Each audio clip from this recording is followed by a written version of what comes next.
'Twas the night before Christmas, and all through the house not a creature was stirring, not even a mouse.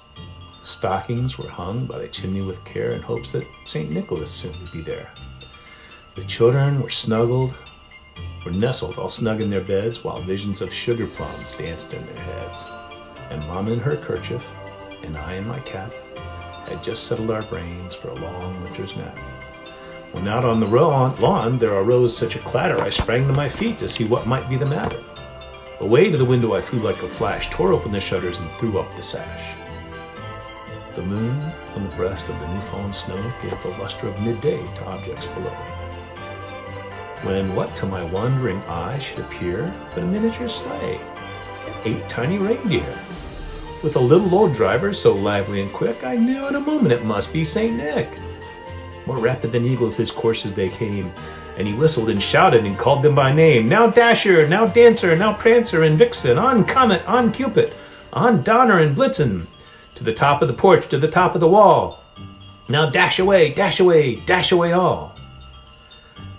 As dry leaves that before the wild hurricane fly, when they meet with an obstacle, mount to the sky, so up to the housetop the coursers they flew, with the sleigh full of toys and St. Nicholas too. And then in a twinkling I heard on the roof the prancing and pawing of each little hoof.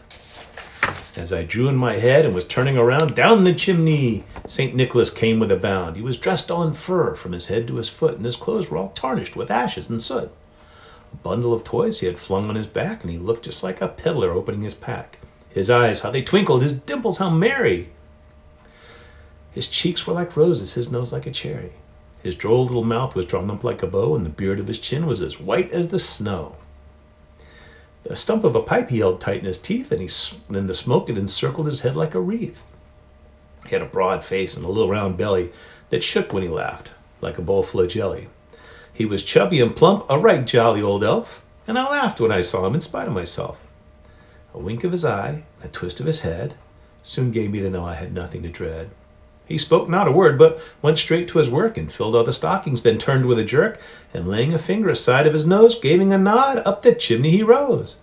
He sprang to his sleigh, to his team gave a whistle, away they all flew like the down of a thistle.